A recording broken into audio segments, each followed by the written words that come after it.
இங்கே குழுமி இருக்கும் அனைவருக்கும் என் பணிவான வணக்கம். நான் சொல்லும்போது யாராவது விட்டுட்டுனா எனக்கு சங்கடமா இருக்கும். இங்க வந்திருக்கிற அனைவருமே உங்கள் பாதம் தொட்டு வரவேற்கிறேன். வணக்கம்.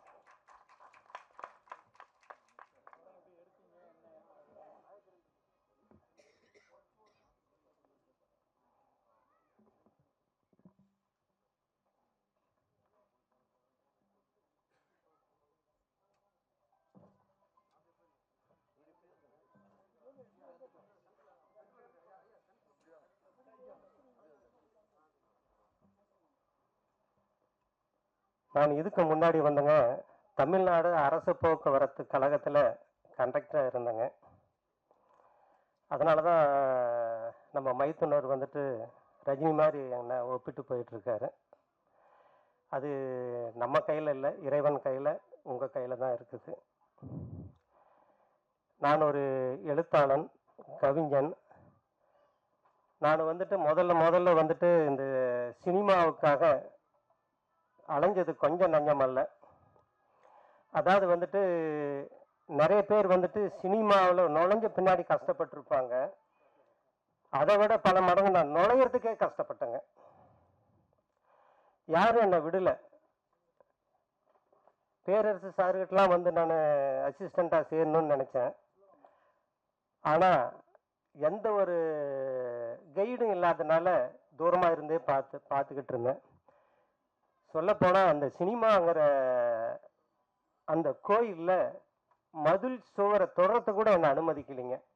கூட்டு வருவாங்க, பார்க்க வைப்பாங்க, அனுப்பிச்சுடுவாங்க. தர்மபுரியிலிருந்து இங்கே சென்னைக்கு வந்து பார்த்தீங்கன்னா 300 கிலோமீட்டருங்க. காலையில் டியூட்டிக்கு போவேன், நைட்டு 10-11 மணிக்கு இறங்குவேன். அதே களைப்போட பஸ் ஏறி திரும்ப சென்னைக்கு வந்துட்டு அடுத்த நாள் பகல் பூரா அலையுவேன். ஒரு 4-5 மணி ஆகிப்போச்சுன்னா அங்கே எனக்கு பக்குன்னு இருக்கும். ஏன்னா அடுத்த நாள் நான் டியூட்டிக்கு போய் ஆகணும். அப்படி போனேன். இன்னொரு பக்கம் ஃபேமிலியை நான் மெயின்டெனன்ஸ் பண்ணணும். இதுக்காக நான் ஃபேமிலியும் விட்டுற முடியாது, ஃபேமிலிக்காக இதையும் என்னால் விட முடியல. ரெண்டுமே வந்துட்டு பேலன்ஸ் பண்ணி போயிட்டு இருந்தேன்.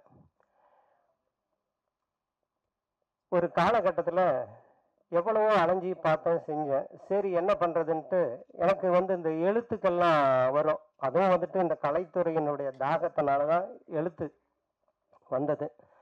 அதாவது அந்த எழுத்து மூலமாக தமிழை நான் வாழ வைக்கல, தமிழ் தான் என்னை வாழ வச்சிருக்கு.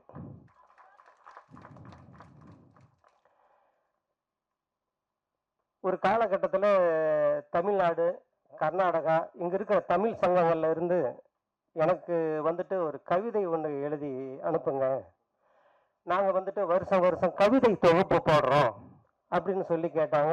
நான் எல்லா தமிழ் சங்கங்களுக்கும் கவிதை எழுதி அனுப்புவேன். அவங்க விரும்பி போட்டாங்க, பிரசுரமாச்சு. கவிதை தொகுப்பு, அதாவது தமிழ்நாட்டில் இருக்கிற எல்லா கவிஞர்களுக்கிட்டையும் அவங்க கேட்பாங்க. சொல்லப்போனால் சிறைச்சாலையில் இருக்கிற கவிஞர்கள்கிட்ட கூட அவங்க கவிதை கேட்டு வெளியிட்டாங்க. இப்படியே போயிட்டு இருந்தது. சரி அடுத்த ஸ்டெப் என்ன பண்ணுறதுன்னு தெரியல. ஆனால் ஒரு வெறித்தனம் இருந்தது, ஒரு போராட்டம்.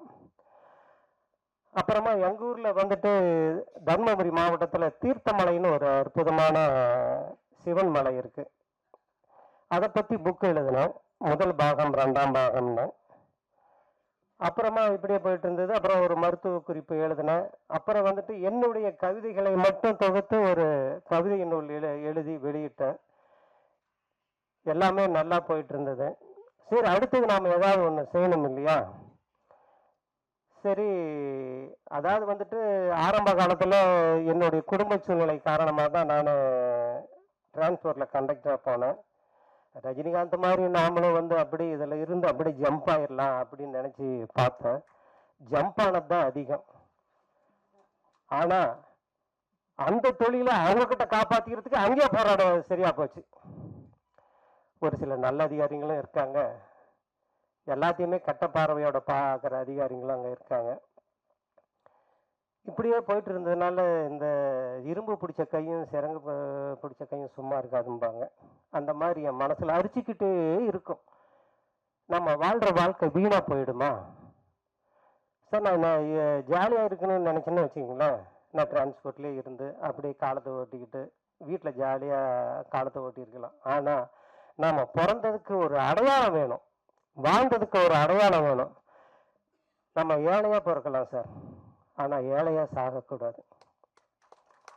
பணக்காரனாக தான் மரணிக்கணும். அதுக்கு நம்மளுடைய உழைப்பு, முயற்சி, ஆண்டவனுடைய அருள் எல்லாம் சேரணும். இப்படி இருக்கிற பட்சத்தில் தான் நானும் இடையில சார் இந்த சினிமா உலகத்துக்காக என் குடும்பத்தை இழக்க வேண்டிய சூழ்நிலையெல்லாம் வந்தது. இது வரைக்கும் யாருடைய மனசும் நோகிற மாதிரி நான் நடந்துக்கல. நிறைய ஏமாந்துருக்கேன். இன்னும் மனசார நான் யாரையுமே ஏமாத்தலை சார். நிஜமாவே எனக்கு கடவுள் கொடுத்தது ஒரு பெரிய அருள். ஒரு காலகட்டத்தில் இது சும்மா அடிச்சுக்கிட்டே இருந்தது. டிரான்ஸ்போர்ட்டில் பார்த்தீங்கன்னா கண்ட்ராக்டர் தொழில் வந்துட்டு ரொம்ப அற்புதமான தொழில் சார், மக்களுக்கு சேவை செய்கிற தொழில். ஆனால் உலகத்தில் அதை விட மோசமான தொழிலும் கிடையாது. வீட்டில் புருஷன் பொண்டாட்டிக்கு சண்டைனா கூட சண்டை வந்தால் கூட கண்ட்ராக்டர்கிட்ட தான் சார் சண்டைக்கு வருவாங்க. ஆம்பளைங்களாகட்டும் பொம்பளைங்களாகட்டும் அத்தனை பேரும் சமாளிக்கணும். குடிக்கார நண்பர்கள் வருவாங்க, அவங்கள சமாளிக்கணும். ஆனால் உலகத்திலேயே எந்த துறையிலும் கிடைக்காத அனுபவங்கள் அந்த கண்ட்ராக்டர் தொழிலில் கிடைச்சது. அதுவெல்லாம் எனக்கு இந்த எழுத்து துறைக்கு, இந்த சினிமா துறைக்கு ரொம்ப லாபகரமாக இருந்தது.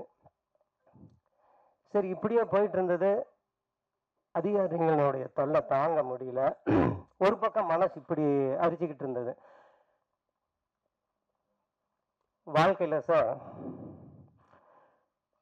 ஒவ்வொரு நாளும் கடந்துக்கிட்டே இருக்கு. நான் எல்லாருக்குமே சொல்றேன் சார், ஒவ்வொரு நாளும் போய்கிட்டே இருக்கு. ஒவ்வொரு நாளும் நம்ம வாழ்க்கையில ஆயுள்ல ஒவ்வொரு நாளும் குறைஞ்சிக்கிட்டே வருது சார். ஒவ்வொரு நொடியும் குறைஞ்சிட்டு வருது. அந்த வாழும் காலங்களில் நாம் ஏதாவது சாதிக்கணும். எனக்கு தெரிஞ்ச தொழில் இதுதான் சார், எழுத்து, சினிமா. இப்படி இருக்கிற பட்சத்தில் நானே இந்த வாய்ப்பை உருவாக்கி யூடியூப் சேனல்லாம் ஆரம்பித்து அப்படி முதல்ல போயிட்டு இருந்தது சார். அப்புறம் 2 ஷார்ட் ஃபிலிம் எடுத்தேன். அதுக்கு எடிட்டிங் பண்ணுறதுக்காக நான் சென்னை வந்திருந்தேன். அதாவது வந்துட்டு இது முதல்ல சொல்லிடுறேன் சார். இந்த படத்துக்கு கதை, திரைக்கதை, வசனம், பாடல்கள், இயக்கம், தயாரிப்பு, நடிக்கிறது எல்லாமே நான் தாங்க 100%. நான் தான் 100%. ஆனால் நான் யாருக்குமே அசிஸ்டண்ட்டாக சேர முடியல. அதுக்கு முன்னாடி நான் என்னை தயார்படுத்திக்கணும். கடவுளோட வரப்பிரசாதம், பிஸ்வா கத்தி, ரூபன் இந்த மாதிரி படங்களை இயக்கின டைரக்டர் ஐயப்பன் அவர்கள், அவருடைய நட்பு கிடைச்சது. அவர் அந்த ரூபன் படம் பண்ணும்போது அவர் வாழை பிடிச்சிட்டு தெரியும் சார். அவர் என்னோட வயசுல இளையவர் தான், ஆனால் எனக்கு அவர் குரு. இந்த படத்தை இயக்கிறதுக்காக இத்தனை வேலையும் செய்யறதுக்கு நான் என்னை தயார்படுத்திக்கணும். நான் அவர்கிட்ட சேர்ந்து, அவர் தான் என்னை இயக்குனார். என்ன டைரக்ஷன் பண்ணது அவர் தான்.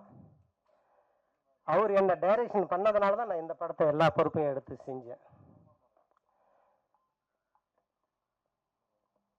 வாழ்க்கையில் என்னன்னைக்கும் அவரை என்னால் மறக்க முடியாது. அவருடைய நட்பு, உறவு கடைசி வரைக்கும் இருக்கணும்னு நான் ரொம்ப விரும்புகிறேன். அப்புறமா அவரை பக்கபலமாக வச்சுக்கிட்டு தான் சார் இந்த படத்தை முழுசாக நான் பண்ணேன். அப்புறம் அந்த திருக்கோவிலூரில் ஒரு தமிழ் சங்கத்தில் இருந்த அந்த கதையை ஒன்று கேட்டாங்கன்னு சொன்னேன் இல்லைங்களா. அதாவது வந்துட்டு உங்கள் கவிதையெல்லாம் நல்லா இருக்கு, எனக்கும் ஒரு சிறுகதை அனுப்புங்க. நாங்கள் கவிதை அதிகமாக வெளியிடுறதில்ல, கதைகளை மட்டும் வெளியிடுறோன்னு சொன்னாங்க. நான் ஒரு கவிதை அனுப்பிச்சேன், அவங்களுக்கு எல்லாத்துக்குமே பிடிச்சி அப்புறம் அதில் பிரசுரம் பண்ணாங்க. நான் சர்வீஸில் இருக்கும்போது சார், கிட்டத்தட்ட 2010. அந்த புக்கு வந்த பின்னாடி ஒரு சிலர் தெரிஞ்சு வாங்கி படித்தாங்க, ரொம்ப நல்லா இருக்குதுன்னு சொன்னாங்க. நான் லைனில் டியூட்டி செய்கிறப்போ அந்த டெய்லி பேசஞ்சர் அதில் வந்து வாத்தியாருங்கள்லாம் வருவாங்க, அந்த புக்கை வாங்கி படிப்பாங்க. சார் நான் நாளைக்கு தரேன்னு வீட்டுக்கு, அதாவது ஸ்கூலுக்கு எடுத்துகிட்டு போவாங்க. இந்த கதையை அந்த ஸ்கூலோட ஸ்டூடெண்ட்ஸுங்களுக்கு, மாணவர்களுக்கு பாடமாக நடத்திட்டு இது மாதிரி எத்தனையோ ஸ்கூலுக்கு அந்த புக்கு போயிட்டு வந்தது சார். அப்புறமா கடைசி கட்டத்தில் இது படமாக எடுத்தால் நல்லா இருக்குன்னு சொன்னாங்க. கருத்தும் மைய கருத்தாக இருக்குது. அதாவது குழந்தை திருமணத்தை தடுக்கிறதும் பெண் கல்வியை மையமாக வச்சு எடுத்த படம் தான் சார். எல்லாருமே நம்ம இந்த படத்தை எடுத்திருக்கேன். என் கூட வேலை செஞ்ச அத்தனை பேருக்கும், அத்தனை தொழில்நுட்ப தொழிலாளர்களுக்கும் என் மனமாற இதயம் கனிந்த நன்றிகள். திரு ஐயப்பன் சாரை மேடைக்கு வருமாறு பணிவன்போடு அழைக்கிறேன்.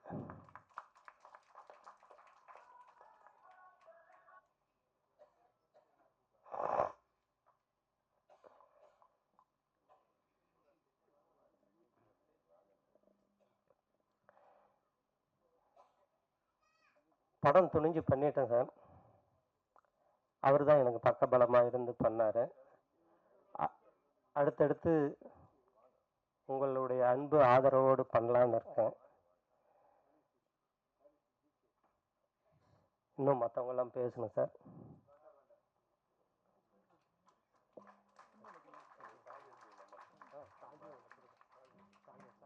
அனைவருக்கும் வணக்கம். இந்த கால பாரதி மாதிரி இருக்கிற அவர் கண்ட கனவு பழிச்சிடுச்சு. நீங்கள் சாதிச்சிட்டீங்க சார். ரொம்ப பிடிச்சிருக்கு. ட்ரைலர் அண்ட் சாங்ஸ் எல்லாமே நல்லா இருக்கு. எனக்கு இதில் வாய்ப்பு கொடுத்ததுக்கு ரொம்ப நன்றி சார். மேலும் மேலும் நீங்கள் நிறைய படங்கள் இந்த மாதிரியான மோட்டிவேட் படம் எடுக்கணும்னு நான் விருப்பப்படுறேன். இந்த படம் நிச்சயமாக வெற்றி பெறும். நான் கடவுளை வேண்டிக்கிறேன். நன்றி. மேடையில் வீட்டிருப்பவருக்கும் எதிர்த்தாப்புல வந்திருக்க அனைத்து கலைஞர்களுக்கும், முக்கியமாக ஊடகங்கள் அனைவருக்கும் சிறந்தாழ்ந்த வணக்கங்கள். ஐஏஎஸ் கண்ணம்மா, ஐஏஎஸ்ன்றது எல்லாருடைய கனவு. ஆனால் அந்த ஐஏஎஸை எட்டி பிடிக்கிறதுக்கு ஒவ்வொருத்தரும் எவ்வளோ போராடுறாங்க அப்படின்றது வந்து இதில் ரொம்ப அடித்தரப்பட்ட ஒரு கூலி தொழில் பண்ணக்கூடிய ஒரு பொண்ணு. அந்த குடும்பத்துலேருந்து வந்து அந்த பொண்ணு எவ்வளோ கஷ்டப்பட்டு அதை முன்னுக்கு வரா அப்படின்றதுக்கும், அதுக்கும் ஊன்றுகோலா சுடர் விளக்கா இருந்தாலும் ஒரு தூண்டுகோல் வேணும் இல்லையா? ஸோ அந்த மாதிரி ஒருத்தர் தூண்டுகோலா இருந்தால் அந்த பொண்ணால் ஜெயிக்க முடியும், சாதிக்க முடியும் அப்படின்றத நம்ம ப்ரொடியூசர் அவர்கள் ரொம்ப அழகாக இந்த படத்தை கொண்டு வந்திருக்காரு. நாங்கள் ஒரு சின்ன கேரக்டர் அதில் பண்ணியிருக்கோம். ஸோ பார்க்கும்போது ரொம்ப எளிமையாக சாதாரணமாக எடுத்துருந்தாங்க. ஆனால் அந்த படம் அவங்க கொண்டு வரும்போது பார்த்தீங்கன்னா வேற லெவலில் இருந்தது. டப்பிங்கில் பார்த்தா இன்னும் பிரம்மாண்டமாக இருந்தது. ஏதோ சின்ன படம்ன்றாங்க. நீங்கள் திரையில் வந்து பாருங்கள், இது வேற லெவல் படங்க, சின்ன படமே கிடையாது. இது மிகப்பெரிய வெற்றி அடையும். அந்த நம்பிக்கை எனக்கு நல்லாவே இருக்கு. நீங்களும் வந்து பார்த்து நீங்கள் அந்த ஆதரவு கொடுத்து இந்த படத்தை மேன்மேலும் வெற்றி அடைய செய்ய வேண்டும். ப்ரொடியூசர் அவர்கள் நிறைய கதை வச்சிருக்காரு. இந்த மாதிரி நிறைய படங்கள் எடுத்து எங்களை போற நிறைய கலைஞர்களை வாழ வைப்பாரு. அந்த நம்பிக்கை எனக்கு இருக்கு. ரொம்ப நன்றி. வணக்கம், என் பெயர் நேத்ரா.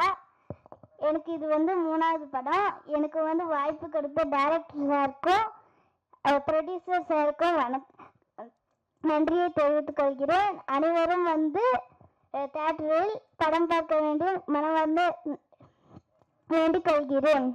நன்றி.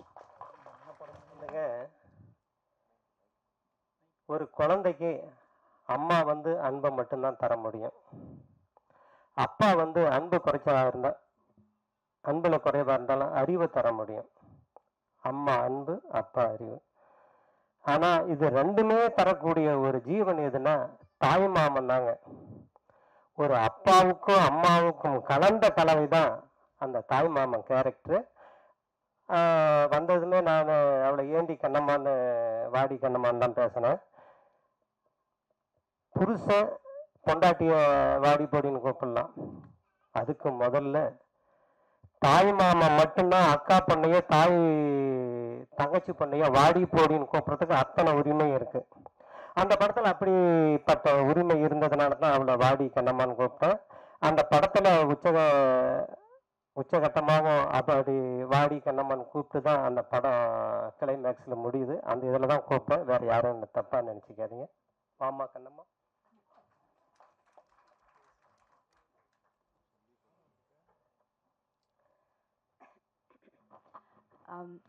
ஃபஸ்ட்டு சாரி எல்லாத்துக்கும் லேட்டாக வந்ததுக்காக. என்னன்னா நம்ம படம் வந்துருச்சு, அடுத்து மேலே மேலே படம் வரணும் இல்லையா? ஆனால் நான் கண்டிப்பாக வராமல் இருக்க போகிறதில்ல, எப்படியும் வந்துடுவேன். ஆனால் நான் அடுத்த படம் வரணும்லக்க லேட் ஆகிடுச்சு. ஸோ என்னோட ப்ரொடியூசர், அதாவது என்னோட மாமா, அப்புறம் என்னோட டைரக்டர், ஃபஸ்ட்டு நன்றி. இந்த டீம் எல்லாருக்குமே ஃபஸ்ட்டு நன்றி. ஏன்னா ரொம்ப சின்ன டீம் வச்சு பெரிய படம் பண்ணியிருக்கோம். அந்த சின்ன டீமில் ஒருத்தர் ஒழுங்காக வேலை பார்க்கல அப்படின்னாலுமே, சரியாக வேலைக்கு வரல, சரியாக வேலை பார்க்கல டெய்லியும் அப்படின்னாலுமே இந்த படம் யாராலையுமே எடுக்க முடிஞ்சிருக்காது. ஸோ எல்லாருக்குமே ஃபஸ்ட் தேங்க்யூ. டெக்னீஷியன்ஸாக இருக்கட்டும், எங்கள் டைரக்டராக இருக்கட்டும், எங்கள் ப்ரொடியூசராக இருக்கட்டும், ரொம்ப நன்றி. கண்டிப்பாக படம் பாருங்கள், எல்லாருக்கும் பிடிக்கும்னு நம்புகிறேன். So thank you. சில வார்த்தைகள் பேச அழைக்கிறோம்.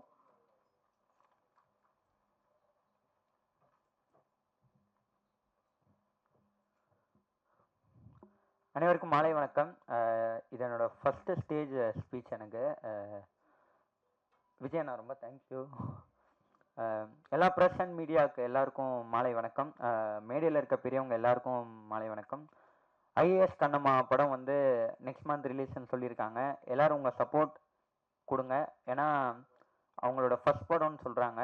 அதனால் உங்கள் சப்போர்ட் கொடுத்து அவங்கள என்கரேஜ் பண்ணுங்கள். அவ்வளோதான். நான் சின்ன பையன், என்னால் அவ்வளோவா என்ன பேசுகிறதுன்னு தெரியல. எனக்கு இந்த மேடையில் பேச வாய்ப்பு கொடுத்த விஜய் அண்ணாக்கும், இந்த பேசுறதுக்கு காரணமான சுந்தர்சி சாருக்கும், குஷ்பு மேம்க்கும், எங்கள் அம்மா அப்பாவுக்கு நான் ரொம்ப தேங்க்ஸ் பண்ணிக்கிறேன். தேங்க்யூ.